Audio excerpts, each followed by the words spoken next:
اور شفا بہت ساری حدیثیں مبارکہ ہیں کہ اس کے اندر اللہ نے شفا رکھی ہے، صحابہ کرام نے پڑھ کے کسی کو دم کی اور اللہ تعالیٰ نے اس کو شفا دے دی۔ تو سورہ فاتحہ پورے کا پورا ایک دیباچہ اور پریمبل ہے قرآن مجید کا۔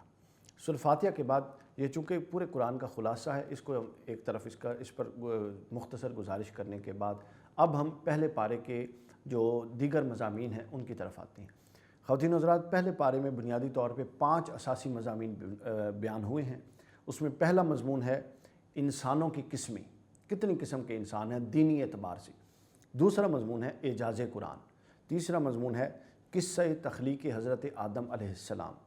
چوتھا مضمون ہے احوال بنی اسرائیل۔ پانچواں مضمون ہے قصہ حضرت سیدنا ابراہیم علیہ السلام۔ یہ 5 مضمون پہلے پارے میں بیان ہوئے ہیں۔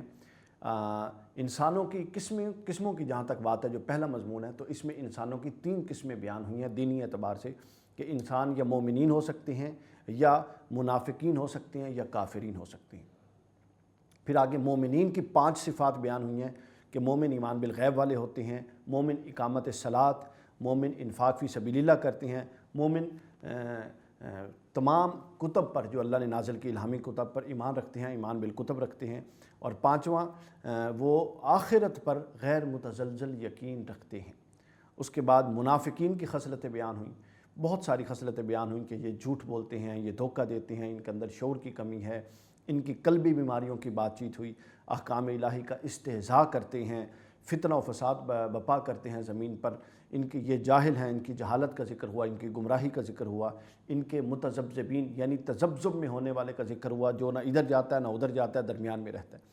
اس کے بعد کفار کا ذکر ہے کہ اور کفار کے بارے میں اللہ تعالیٰ نے کیٹاگوریکل کہا کہ یہ وہ قوم ہے جن کے دلوں پر اور ان کی آنکھوں پر اللہ نے پردے ڈال دیے اور یہ ہدایت نہیں پا سکتے۔ دوسرا موضوع جو بنیادی تھا اعجاز قرآن۔ اعجاز قرآن کے حوالے سے ایک بالکل اصولی اور اساسی بات ہے جو بار بار آئے گی کہ جن صورتوں کا آغاز حروف مقطعات سے ہوتا ہے، جس طرح سورہ بقرہ کا آغاز جو پہلے پارے میں ہے الف لام میم سے ہوا، یہ حروف مقطعات ہیں، یہ قرآن مجید کا اعجاز ہے، چونکہ یہ فصیح اور بلیغ اور عرب کے لوگوں میں یہ نازل ہو رہا تھا جن کو اپنی فصاحت پر، اپنی بلاغت پر بڑا ناز تھا، تو اللہ تعالیٰ نے حروف مقطعات لا کر اللہ نے فرمایا کہ انہی حروف سے تم بھی کلام کرتے ہو، انہی حروف سے اللہ بھی کلام کرتا ہے، تم دیکھو کہ اللہ کے کلام میں کیا اعجاز ہے اور کیا اس کے اندر تفرد ہے اور کیا اس کے اندر انفرادیت ہے۔ تیسرا مضمون حضرت آدم علیہ السلام کا قصہ تھا۔ حضرت آدم علیہ السلام کو اللہ نے خلیفہ بنایا، اس میں فرشتوں کا حضرت آدم علیہ السلام کی تخلیق کے دوران سوال اٹھانا کہ یہ زمین پر فساد کرے گا، اللہ تعالیٰ کا حضرت آدم علیہ السلام کو علم عطا کرنا، پھر ملائکہ کا اس علم کا اقرار کرنا، پھر اللہ تعالیٰ کا حضرت آدم علیہ السلام کو سجدہ تعظیمی کروانا، شیطان کا سجدہ تعظیمی سے انکار کرنا، پھر شیطان کا مردود ہو جانا، پھر حضرت آدم جنت میں تشریف لے جانا، حضرت آدم اور حضرت حوا کا جنت میں تشریف لے جانا، پھر وہاں سے شیطان کا ان کو بہکانا، اور پھر جنت سے زمین پر تشریف لے آنا اور نبوت و خلافت کا عطا کیا جانا، یہ حضرت آدم علیہ السلام کا تھا۔ اس کے بعد چوتھا مضمون ہے احوال بنی اسرائیل۔ بنی اسرائیل کا کفران نعمت اس میں تفصیل سے زیر بحث آیا پہلے پارے میں کہ اللہ تعالیٰ نے ان پر کون کون سی نعمتیں نازل کی اور انہوں نے ان نعمتوں کے جواب میں کیا رویہ اختیار کیا۔ اور پانچواں جو ہے آخری موضوع ہے پہلے پارے کا، وہ ہے قصہ حضرت سیدنا ابراہیم علیہ السلام کہ حضرت ابراہیم علیہ السلام نے اپنے صاحبزادے حضرت سیدنا اسماعیل علیہ السلام کے ساتھ مل کر کعبۃ اللہ کی تعمیر کی، اور پھر اللہ تعالیٰ نے اس کعبہ کی تعمیر کو قبول کیا، اور حضرت ابراہیم علیہ السلام نے تعمیر کعبہ کی مزدوری میں حضور نبی اکرم تاجدار کائنات صلی اللہ علیہ وآلہ وسلم کو اپنی آل اور اپنی ذریت میں اللہ سے مانگا۔ یہ ایک اساسی مضامین کا جائزہ تھا جو قرآن مجید کے پہلے پارے میں ہے۔ اب ہم اس کی کچھ تفصیل کی طرف جاتے ہیں۔ دیکھیے، سب سے پہلے جو پہلے پارے کا آغاز سورہ بقرہ سے ہم کر رہے ہیں، اس میں 286 آیات ہیں، یہ مدنی صورت ہے، اور مدینہ کے بالکل ہجرت مدینہ کے بعد ابتدائی ابتدائی دور میں یہ صورت نازل ہوئی۔ اس میں جو اس کا نام ہے بقرہ، وہ ایک اس کے اندر موجود واقعہ سے اخذ کیا گیا اور واقعہ کی طرف اشارہ کرتا ہے۔ بقرہ عربی میں گائے کو کہتے ہیں، اور اس میں بنی اسرائیل کی گائے کے ذبح کا واقعہ بالتفصیل آیا ہے۔ واقعہ یہ ہے، اور یہ اس کا پہلا اساسی مضمون ہم اس کو قرار دے سکتے ہیں سورہ بقرہ کا، یہ وجہ تسمیہ بقرہ کی ہم اس کو قرار دے سکتے ہیں کہ بنی اسرائیل کا ایک شخص تھا، نہایت مالدار آدمی تھا، اس کے بھتیجے نے مال کی لالچ میں اس کو قتل کر دیا اور اس کی لاش کو جا کے کسی دوسرے کے دروازے پر ڈال دیا اور اس پر قتل کا الزام لگا دیا۔ جب اس پر قتل کا الزام لگا دیا تو اب مدعی اور مدعا علیہ کے خاندانوں کے درمیان ہاتھا پائی، لڑائی جھگڑا اور ہتھیار اٹھانے اور قتل و غارت تک کی نوبت آ گئی۔ ادھر اللہ تعالیٰ نے حضرت سیدنا موسیٰ علیہ السلام پر وحی نازل کی اور انہیں فرمایا کہ اے کچھ شرائط بتا کے کہ ان شرائط پر مبنی ایک گائے لیں، اس کو ذبح کریں اور اس کا گوشت کا ٹکڑا اس مقتول کو مارے، مقتول زندہ ہوگا اور اپنے قاتل کی نشاندہی کر دے گا۔ اس واقعے کی وجہ سے اس کو سورہ بقرہ کہہ جاتے ہیں۔ اور یہ جو واقعہ بیان ہوا، اس ایک واقعے سے اللہ کا امر ہے، اللہ کئی کام لے لیتا ہے، ایک تیر سے کئی شکار ہو گئے۔ دوسرا اسی کے اندر سے فائدہ یہ ہوا کہ اتفاق سے انہی دنوں بنی اسرائیل کا ایک گروہ مرنے کے بعد جی اٹھنے سے متعلق متذبذب تھا، تو اللہ تعالیٰ نے اس گائے کے ٹکڑا اپنے نبی سے مروا کر ان کے اس تذبذب کو دور کیا کہ دیکھو اللہ کیسے مردوں کو زندہ کرتا ہے۔ اور تیسرا، مفسرین نے اس طرف اشارہ کیا ہے کہ بنی اسرائیل مصریوں کے ساتھ رہ کے گائے سے متعلق ان کے ہاں ایک تقدیس کا عقیدہ آ گیا تھا، گائے کو ذبح کرا کے اللہ نے اس عقیدے پر بھی ضرب لگائی۔ اس کے بعد اگلا جو اہم موضوع ہے وہ ہے قرآن مجید کا اعجاز۔ پہلے بقرہ کا معنی و مفہوم ہم نے بتا دیا اور سورہ کا سورہ بقرہ نام کیوں تھا اور اس کو اس نام سے کیوں عنوان کیا گیا، اس پر بات ہو گئی۔ اب ہم بیان کر رہے ہیں جو دوسرا اساسی موضوع تھا جس کا ہم نے اپنے مختصر جو جائزہ تھا اس میں بھی بیان کیا، قرآن کریم کا معجزاتی بیان، اعجاز، قرآن کریم کی فصاحت، بلاغت، قرآن کریم کے کمال کے کلام کے اندر جو کمالات ہیں اس کا کسی دوسرے کلام کے ساتھ کوئی جوڑ نہیں ہے۔ یہاں پر پہلے پارے کے اس حصے میں، اس ترتیب میں، اس کے 3 اعجازی پہلو اللہ رب العزت نے بیان فرمائے۔ پہلا کہ اللہ رب العزت نے آپ کو اے نبی بے شمار معجزات عطا فرمائے، لا تعداد معجزات، لیکن جو سب سے بڑا اور اعلیٰ معجزہ تھا، جو اللہ نے سب سے بڑا معجزہ اپنے محبوب کو دیا، وہ قرآن مجید علمی معجزہ تھا۔ پہلا تو قرآن کا یہ تفرد بیان ہوا۔ اس کے بعد اللہ رب العزت نے فرمایا کہ قرآن مجید کی جن صورتوں کا آغاز حروف مقطعات سے ہوا ہے، وہاں قرآن مجید کی عظمت، قرآن مجید کی صداقت اور قرآن کی حقانیت کے موضوع زیر بحث آئے۔ یہ اعجاز کا دوسرا پہلو۔ اور قرآن مجید کے اعجاز کا جو تیسرا پہلو یہاں پر خواتین و حضرات زیر بحث آیا، وہ ایک بڑا اہم پہلو ہے کہ عرب کے اندر کچھ لوگوں نے قرآن مجید کو جو اعتراضات کیے، ان میں سے ایک بڑا اعتراض یہ تھا کہ یہ انسانی کاوش ہے، اور انہوں نے کہا کہ محمد رسول اللہ صلی اللہ علیہ وسلم حضور سے منسوب کیا کہ یہ آپ نے خود معاذ اللہ قرآن بنا لیا ہے، یہ اللہ کی طرف سے نازل شدہ نہیں ہے۔ تو اللہ تعالیٰ نے قرآن مجید کے یہ حروف مقطعات اور یہ اعجازی پہلو سامنے لا کے ان تمام اعتراضات کو رد کر دیا اور ایسا چیلنج دیا کہ جس کو آج تک کوئی فصیح و بلیغ پورا نہیں کر سکتا۔ اور بار بار قرآن نے ریپیٹڈلی یہ کہا کہ اگر تم سمجھتے ہو یہ انسانی کاوش ہے تو اس جیسی ایک صورت بنا کے لاؤ، پھر کہا جیسی 10 آیتیں ہی بنا کر لے کر آؤ، لیکن کوئی اس چیلنج کو پورا نہیں کر سکا۔ یہ قرآن مجید کا اعجازی پہلو تھا۔ اس کے بعد انسان کی قسموں کے حوالے سے جس طرح میں نے جائزہ لیتے ہوئے بیان کیا کہ انسان کی 3 اقسام یہاں پر بیان ہوئی ہیں، ایک مومن، ایک منافق اور ایک کافر۔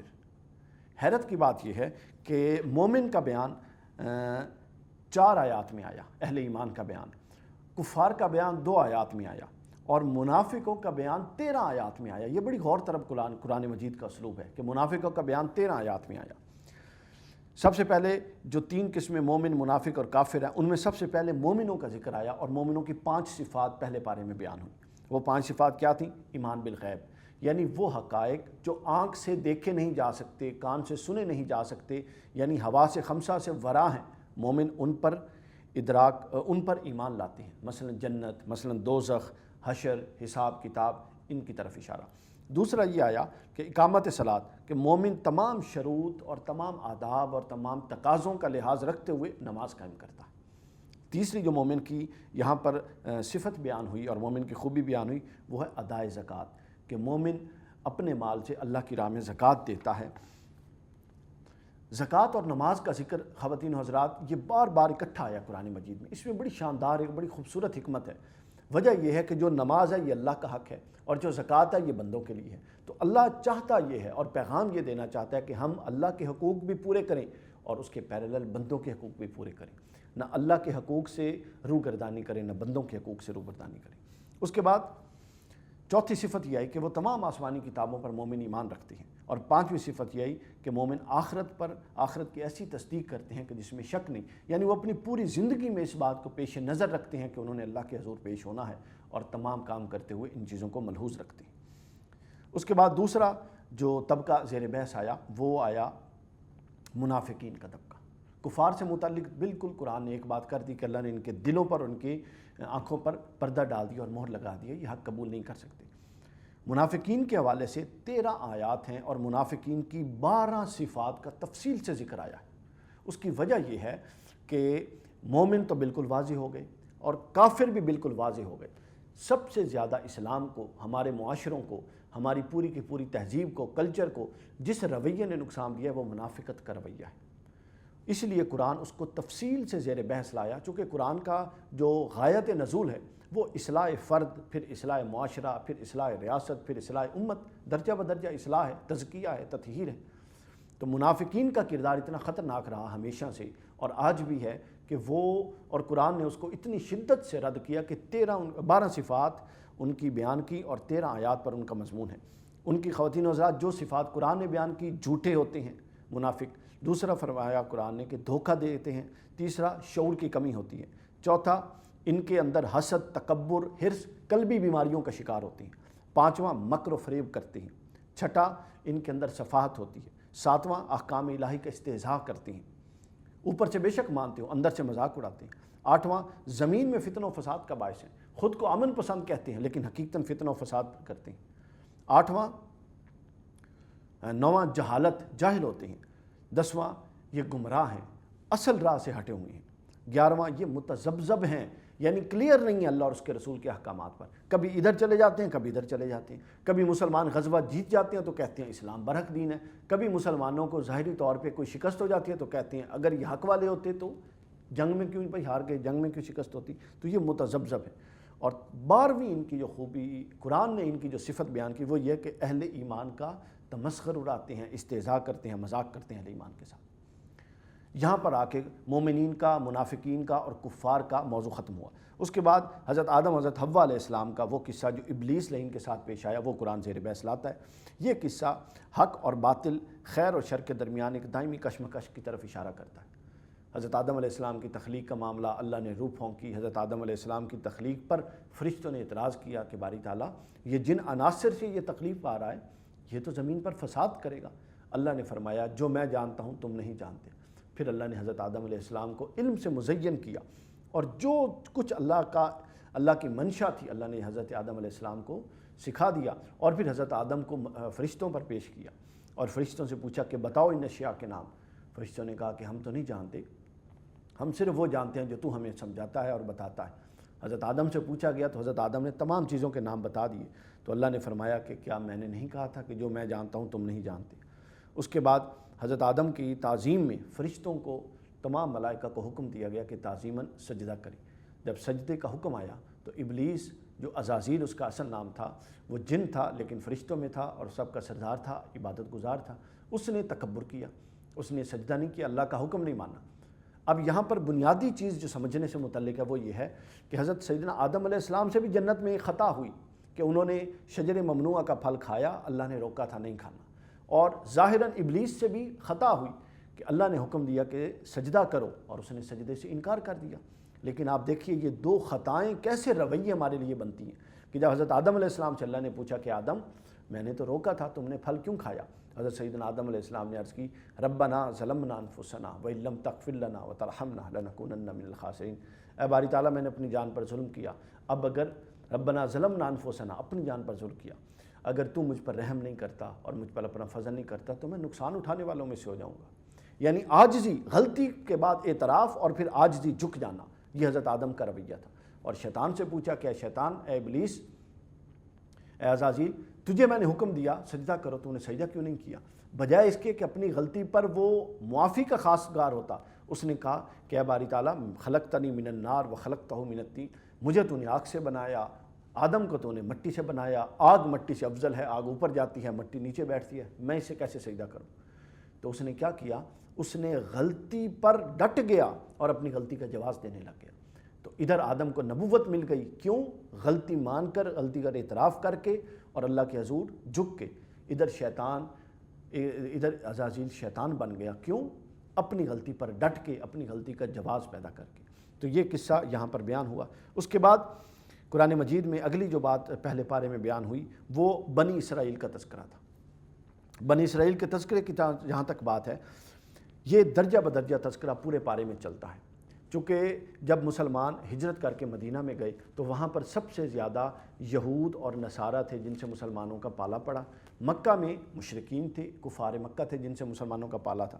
تو اب یہاں پر بنی اسرائیل کے احوال اور ان کا تذکرہ ہے، درجہ بدرجہ تذکرہ ہے۔ سب سے پہلے بنی اسرائیل کے احوال میں قرآن مجید جس بات کو زیر بحث لایا وہ بنی اسرائیل پر انعامات ہیں جو اللہ نے کیے۔ 7 انعامات کا ذکر ہے یہاں پہ۔ پہلا انعام اللہ تعالیٰ نے بتایا کہ میں نے ان پر اپنی انعامات کی بارش کی، نعمتوں کی بارش کی، ان کے اندر کثرت سے انبیاء پیدا فرمائے۔ اللہ نے فرمایا کہ میں نے ان کو دنیاوی خوشحالی عطا فرمائی۔ اللہ نے فرمایا کہ میں نے ان کو عقیدہ توحید اور نعمت عطا فرمائی، توحید جیسی نعمت۔ پھر اللہ نے فرمایا کہ میں نے ان کو فرعون کے مظالم سے نجات دی، یعنی بنی اسرائیل پر جو اللہ کے انعامات تھے اللہ تعالیٰ نے وہ بیان فرمائے۔ پھر آپ نے فرمایا کہ حضرت موسیٰ کی قیادت میں میں نے ان کو نجات دی اور فرعون اور اس کے لشکر کو غرق کر دیا۔ پھر اللہ نے فرمایا کہ صحرائے سینا میں وہ بے سر و سامانی کی عالم میں داخل ہوئے تھے، لیکن میں نے ان کو بے سر و سامان نہیں رہنے دیا بلکہ ان پر من و سلوہ آسمان سے اتارا۔ پھر گرمی تھی، ان کے لیے سایہ آ گئے، سایہ دار بادل آ گئے۔ پینے کے لیے پانی کی تلاش تھی تو ان کے لیے 12 چشمے جاری کر دیے۔ یعنی بنی اسرائیل پر جو اللہ کے 7 بڑے انعام تھے وہ اللہ نے ترتیب کے ساتھ گنوائے۔ یہاں پر ایک بات ختم کر کے اب آگے اس سے متصل جو موضوع آ رہا ہے وہ بڑا شاندار ہے۔ بنی اسرائیل پر ان انعامات کو بیان کر کے آگے اللہ رب العزت نے قرآن میں یہ فرمایا کہ ان انعامات کے بعد بنی اسرائیل نے کیا رویہ اختیار کیا وہ سنو۔ یعنی بنی اسرائیل کے رد عمل کے 16 پہلو اللہ نے بیان کیے۔ میں بڑے کیلکولیٹڈ انداز میں میرا کوشش تھی کہ میں یہ درس عرض کروں تاکہ ہمارے نوجوانوں کو یہ چیزیں بالکل یاد ہو جائیں۔ 16 انداز میں اللہ رب العزت نے بیان کیا کہ بنی اسرائیل نے رویہ کیا اختیار کیا۔ سب سے پہلے اللہ نے فرمایا کہ ان کے اندر بجائے اس کے کہ وہ میری نعمتوں پر شکر ادا کرتے، بجائے اس کے کہ وہ میرے آگے جھکتے، بجائے اس کے کہ وہ شکر گزاری کرتے، انہوں نے کیا کیا؟ انہوں نے حق کو چھپانا شروع کر دیا۔ دوسرا بتایا انہوں نے خاتم النبیین حضرت محمد مصطفیٰ صلی اللہ علیہ وسلم کی نبوت کا انکار کر دیا۔ تیسرا انہوں نے بچھڑے کو معبود بنا لیا اور اس کی عبادت کرنے لگ گئے۔ چوتھا دشت سینہ میں بے صبری اور حرص و لالچ کا مظاہرہ کیا، طمع کا مظاہرہ کیا۔ پانچواں اریحا شہر میں متکبرانہ انداز میں داخل ہوئے جبکہ انہیں کہا گیا تھا کہ وہ جھک کر عاجزی کے ساتھ داخل ہو۔ چھٹا انہوں نے انبیاء کو ناحق قتل کیا۔ ساتواں بار بار بد عہدی کے مرتکب ہوئے، وعدہ کرتے توڑ دیتے، انبیاء سے کرتے توڑ دیتے، اللہ سے کرتے توڑ دیتے۔ آٹھواں دل سخت تھے ان کے، اللہ فرماتا ہے وہ دلوں کے سخت تھے۔ نواں کلام اللہ میں لفظی اور معنوی تعریف کے وہ مرتکب تھے، اپنی مرضی سے اور اپنی نفس خواہش سے اور اپنی مفادات کے لیے وہ قرآن اپنے جو ان کی الہامی کتاب تھی بائبل اس کے اندر تحریف کر دیتے تھے۔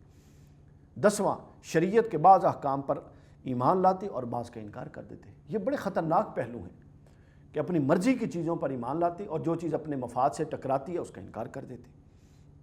11واں پہلو کہ وہ بغض اور حسد کی بیماری میں مبتلا تھی۔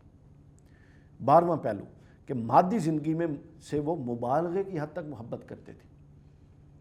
13واں پہلو کہ مقرب فرشتوں سے بیزاری کا اعلان کرتے تھے اور ان کا اظہار کرتے تھے۔ 14واں پہلو کہ وہ سحر، کہاوت، کہانت، جادوگری اور کاہنوں کے پاس آنے جانے میں دلچسپی لیتے تھے اور ان کے عملیات کو قبول کرتے تھے، اللہ کے حکام کو پس پش ڈالتے تھے۔ 15واں جو بیان کیا بد عملی کے باوجود خود کو جنت کے واحد ٹھیکیدار سمجھتے تھے کہ ہم نے ہی جنت میں جانا، ہم جو مرضی کرتے رہیں۔ اور 16واں پہلو یہ کہ اس کے ساتھ ساتھ وہ یہ بھی دعویٰ کرتے تھے کہ صرف ہم ہی حق پر ہیں اور ہمارے مخالف سب کے سب جو ہیں وہ گمراہی پر ہیں، اور اس بات میں ان کے پاس کوئی دلیل نہیں تھی۔ آپ دیکھیے یہ وہ رویے تھے جو بنی اسرائیل کے تھے جس کو اللہ رب العزت نے ناپسند کیا اور یہاں بیان فرمایا۔ اب یہ صرف خواتین و حضرات بنی اسرائیل کے نہیں تھے، ہمیں اپنے اندر یہ قرآن کے ہیں مفاہیم اور معانی، اب ہم نے اپنے اندر بھی دیکھنا ہے کہ کہیں ہمارے اندر تو یہ چیزیں موجود نہیں ہیں۔ یہ جو کچھ اللہ نے ناپسندیدگی کا اظہار کیا، کہیں ہم تو سچ بات کو نہیں چھپاتے، کوئی بھی سچ ہو کہیں ہم تو اس کو نہیں چھپاتے، کہیں ہم بھی حرص لالچ میں مبتلا تو نہیں ہیں، کہیں ہم بھی مادی زندگی کو اپنی اصل حقیقی اور روحانی زندگی سے زیادہ اہمیت تو نہیں دیتے؟ کہیں ہم بھی اپنی مرضی کے احکام مانتے ہیں اور دوسرے چھوڑ تو نہیں دیتے؟ کہیں ہم بھی اپنی مرضی کے نبیوں کے پیغام، اللہ کے نبی کے پیغام مان لیتے ہیں اور باقیوں کو چھوڑ تو نہیں دیتے؟ کہیں ہم بھی کہانت، جادو اور ان معاملات میں انٹرسٹڈ تو نہیں ہیں؟ اللہ کا توکل اور اللہ پر بھروسہ اور یہ سارے معاملے چھوڑ کے اور ان جادوگروں اور عاملوں کے پیچھے تو نہیں چل پڑے؟ یہ سب کچھ ہم نے سوچنا ہے، چونکہ یہ قرآن مجید کے اندر ہے اور قرآن ہماری اصلاح کے لیے بھی نازل ہوا ہے، اور اللہ نے پچھلے لوگوں کی خرابیوں کا ذکر کر کے بادی النظر میں ہمیں پیغام یہ دیا کہ اے میرے امتیوں اور اے میرے بندوں، تمہارے اندر یہ خرابیاں نہیں آنی چاہیے۔ یہاں پر یہ معاملہ ختم ہوتا ہے اور اس کے بعد حضرت سیدنا ابراہیم علیہ السلام کا تذکرہ شروع ہو جاتا ہے۔ اس کے اندر بڑا شاندار ربط ہے۔ ربط یہ ہے کہ ان کے گزشتہ اعمال پر حضرت ابراہیم کی سیرت پیش کر کے، یہ جو ابھی یہود و نصارہ کے احوال تھے وہ بیان کرنے کے بعد اب اللہ ان پر سیدنا ابراہیم علیہ السلام کی سیرت کو پیش کر کے تنبیہ کر رہا ہے کہ تم ان سے نسبت کے دعوے دار ہو، تم تو خود کو ابراہیمی کہتے ہو، تم تو اپنے آپ کو حضرت سیدنا ابراہیم سے جوڑتے ہو۔ اگر تم حضرت ابراہیم سے نسبت سے دعوے دار ہو، ان کی سیرت پر عمل کرنے کے دعوے دار ہو، تو بتاؤ کہ کیا وہ ان کی سیرت ان عوامل پر مشتمل تھی؟ اللہ فرماتا ہے میں بتاتا ہوں کہ ابراہیم کی سیرت، جس ابراہیم علیہ السلام سے تم خود کو جوڑتے ہو اور منسوب کرتے ہو، ان کی سیرت کیا تھی۔ پھر حضرت ابراہیم علیہ السلام کی سیرت کے 8 پہلو اللہ نے بیان کیے۔ کیا خوبصورت بات! اللہ نے فرمایا پہلا، حضرت ابراہیم کو مختلف ابتلاؤں، آزمائشوں اور مصائب میں ڈالا، مگر وہ سچے رہے، کاربند رہے، متوکل رہے، اور کبھی اپنی رائے حق سے ایک رائی برابر اور ایک بال برابر آگے پیچھے نہیں ہوئے۔ اللہ نے بتایا کہ وہ تو اتنے سچے تھے، کسی مصیبت پر آگے پیچھے نہیں ہوئے، اور تم تو نعمتیں لے کے اللہ کے ناشکرے بن گئے۔ تم کیسے اپنے آپ کو ابراہیم سے منسوب کر سکتے ہو علیہ السلام؟ دوسرا بتایا حضرت ابراہیم علیہ السلام کے چچا کی بت پرستی سے بیزاری کا معاملہ، کہ وہ تو ایسے تھے کہ ان کے گھر کے اندر ان کا چچا بت پرست تھا، آزر، وہ بت بناتا تھا، اور وہ اتنے مواحد تھے، توحید پرست تھے، کہ انہوں نے اپنے چچا سے بیزاری کا اعلان کر دیا اور اس کے خلاف اعلان جنگ کر دیا۔ پھر بتایا کہ حضرت ابراہیم علیہ السلام تو وہ تھے جو حق کی خاطر پوری قوم سے ٹکرا گئے۔ پھر بتایا کہ نمرود سے بحث و مباحثے میں ان کا جب ہوا تو اللہ نے ان کو کامران کیا، کامیاب کیا۔ آگے 5واں پہلو بتایا کہ وہ اتنے اللہ پر بھروسہ کرنے والے تھے کہ اللہ کے نام پر ان کو آگ میں ڈالا گیا اور انہوں نے اس آگ میں جانا قبول کر لیا، مگر اپنے جو موقف تھا، حق موقف، اس سے دستبردار نہیں ہوئے۔ چھٹا یہ بتایا کہ ان کو وطن سے ہجرت کا کہا گیا، وہ بلا چون و چرا وطن سے اللہ کے حکم پر ہجرت کر گئی۔ پھر 7واں پہلو یہ بتایا کہ بیوی اور بچے کو بے آب و گیاہ وادی میں چھوڑنے کا حکم دیا گیا مکہ میں۔ حضرت اسماعیل علیہ السلام اور حضرت سیدہ ہاجرہ سلام اللہ علیہا، ان کو چھوڑنے کا حکم دیا گیا تو وہ چھوڑ کر آ گئے، انہوں نے کوئی لیت و لال سے کام نہیں لیا۔ اور 8واں پہلو یہ بیان ہوا کہ ان کو سب سے بڑی آزمائش ان پر یہ کہ ان کے لخت جگر کو اپنے ہاتھوں سے ذبح کرنے کا حکم دیا، انہوں نے اس میں بھی کوئی لیت و لال سے کام نہیں لیا اور اللہ کے حکم پہ اپنے بیٹے کو ذبح کر دیا۔ حضرت سیدنا ابراہیم علیہ السلام کی یہ سیرت اور یہ ثابت قدمی پوری کی پوری بیان کر کے پھر آگے فرمائی کہ پھر ہم نے اس ابراہیم کی وجہ سے جو برکات دی وہ کیا دی، کہ ہم نے شہر مکہ کو پرامن کر دیا، اور ہم نے جو شقی احمق اور خواہشات کا غلام تھا، اللہ نے فرمایا کہ صرف یہ شخص جو احمق ہو، جو خواہشات کا غلام ہو، ابراہیم کی اعلیٰ سیرت سے صرف یہ شخص روگردانی کر سکتا ہے۔ کوئی سمجھدار، عقل مند اور باشعور بندہ ابراہیم علیہ السلام کی سیرت سے روگردانی نہیں کر سکتا۔ اور اے یہود، تم اپنے آپ کو کیا سمجھتے ہو؟ تم کس یہود و نصارہ تم کس غلط فہمی کا شکار ہو کہ تمہارا کردار تو یہ ہو جو بیان کیا جا رہا ہے، تمہارا کردار تو یہ ہو کہ جس کے اندر بے شمار عیوب ہیں، اور ایک طرف تمہارا کردار یہ ہو، دوسری طرف تمہارا ڈھونگ یہ ہو کہ تم اپنے آپ کو حضرت سیدنا ابراہیم علیہ السلام سے منسوب کرو اور خود کو ابراہیم سے منسوب کرو۔ پھر اللہ نے ان کے سامنے جب ابراہیم علیہ السلام کی پوری سیرت، حضرت سیدنا ابراہیم علیہ السلام کا پورا کردار رکھا، اس کے بعد آخر پہ پھر کیا ہوا؟ پہلے بنی اسرائیل کے انعامات کا ذکر، بنی اسرائیل کے انعامات کے بعد حضرت اللہ تعالیٰ نے بنی اسرائیل کے اس ناشکری والے رویے کا ذکر کیا، 16 نکات کا۔ اس کے بعد ان کے رویے کا ذکر کر کے ان کے سامنے حضرت ابراہیم علیہ السلام کی سیرت کا پورا خاکہ پیش کر دیا کہ جن سے تم منسوب کرتے ہو خود کو، وہ تو ایسے تھے، وہ تو ایسے تھے۔ یہ سارا بیان کر کے اب پھر حضور علیہ الصلوۃ والسلام کو حکم دیا کہ آپ پھر ان کے سامنے دوبارہ ایمان کی دعوت کو رکھیں، یعنی جو ناشکرے ہو گئے تھے ابراہیم علیہ السلام کی سیرت بیان کر کے آپ ان کو دوبارہ ایمان کی اور دین کی دعوت دیں۔ ہو سکتا ہے یہ اس طرف رجوع کر جائیں، ہو سکتا ہے یہ دوبارہ اللہ کے دین کی طرف پلٹ آئیں، اور ہو سکتا ہے یہ دوبارہ اللہ کے دین کو ماننے والے بن جائیں۔ اور حضور نبی اکرم صلی اللہ علیہ وسلم نے ان کو پھر دعوت دی، اور دعوت کی بنیاد ابراہیم علیہ السلام کی سیرت کو بنایا، اور کہا کہ ابراہیم علیہ السلام حنیف تھے، یکسو تھے، صرف اللہ کی طرف متوجہ رہنے والے تھے، متوکل الی اللہ تھے۔ تم اگر ابراہیم کے ساتھ خود کو منسوب کرتے ہو تو یہ ساری ناشکریاں، یہ ساری نافرمانیاں، یہ سارے کذب جو تم نے اپنے دین کے بارے میں، یہ سارے نافرمانیاں جو اکٹھی کر رکھی ہیں، یہ ساری کتاب اللہ کے ساتھ جو استہزاء اور مذاق کر رکھا ہے کہ اپنی مرضی کا مانتے ہو اور اپنی مرضی کا انکار کر دیتے ہو۔ اللہ نے فرمایا کہ ان سب سے دور ہو جاؤ اور دین ابراہیم قبول کر لو۔ اگر تم واقعی اپنے قول اور اپنے فعل میں سچے ہو تو دین ابراہیم قبول کر لو۔ یہ خلاصہ تھا پورے کا پورے پہلے پارے کا۔ اب اس پورے پہلے پارے کے روشنی میں ہم نے اپنے آپ کو، اپنے معاشرے کو، جہاں ہم رہتے ہیں وہاں اس کو پوری تفصیل سے دیکھنے کی ضرورت ہے۔ یعنی ہم نے اب تک ان پورے جو بنیادی مضامین تھے ہم ان سے گزر آئے، اب ہم نے یہ دیکھنا ہے کہ اب ہمیں کیا کرنا ہے، ان سے ہمیں کیا روشنی ملتی ہے، ان سے ہمیں کیا سبق ملتا ہے، ان سے ہمارے ہاں کون سے تطہیر کے پہلو ہیں جن کو ہمیں تطہیر کرنے کی ضرورت ہے، جن کو ٹھیک کرنے کی ضرورت ہے۔ ایک بات سامعین کرام یاد کرنے کی ہے اور غور کرنے کی ہے کہ قرآن مجید ایسی کتاب نہیں ہے کہ اس کو ڈرائنگ روم میں بیٹھ کے ہم پڑھ لیں اور پڑھنے کے بعد ہم اس کو بند کر کے رکھ دیں اور ہم کہیں جی ہم نے پورا قرآن کا حق ادا کر دیا۔ یہ ایسی کتاب نہیں ہے، بلکہ یہ وہ کتاب ہے جو ہر سطر پر، ہر آیت پر، ہر رکوع پر، ہر سورت پر ہم سے اور ہر موڑ پر ہم سے بدلنے کا تقاضا کرتی ہے۔ یعنی جب قرآن میں حکم آیا کہ یہود و نصارہ جھوٹ بولتے تھے، اے مومنو تم جھوٹ نہ بولو، تو ہمیں رک کر یہ دیکھنا ہے کہ کہیں ہم جھوٹ تو نہیں بولتے۔ اپنے دفتر میں، اپنی جاب میں، اپنے بزنس میں، اپنے ماں باپ کے ساتھ، اپنے اہل و عیال کے ساتھ، جہاں بھی ہم معلوم کہ ہم جھوٹ تو نہیں بولتے۔ اگر ہم جھوٹ بولتے ہیں اور ہم قرآن پڑھ کے گزر رہے ہیں تو پھر سمجھ لیں کہ قرآن پڑھنے کا اور قرآن کے الفاظ کا ثواب تو مل رہا ہے، اس میں شک نہیں ہے، لیکن جو قرآن کے نزول کا مقصد تھا تطہیر انسانیت وہ نہیں ہو رہا۔ قرآن کہتا ہے کہ چغلی نہ کھائیں۔ اگر ہم غیبت اور چغلی کے اندر انوالو ہیں تو سمجھ لیں کہ الفاظ کا ثواب تو ہمیں مل رہا ہے، لیکن جس مقصد کے لیے اللہ کے رسول پر اللہ نے قرآن بھیجا تھا اور حضور نے ہمیں دیا تھا کہ اپنی امت کی تطہیر اور اصلاح کر لیں، ہم وہ مقصد پورا نہیں کر رہے۔ اگر ہم دوسروں کا استہزاء کرتے ہیں، مذاق اڑاتے ہیں، تو سمجھ لیں کہ جس مقصد کے لیے قرآن آیا تھا ہم ابھی اس مقصد کے قریب سے نہیں پھٹک رہے۔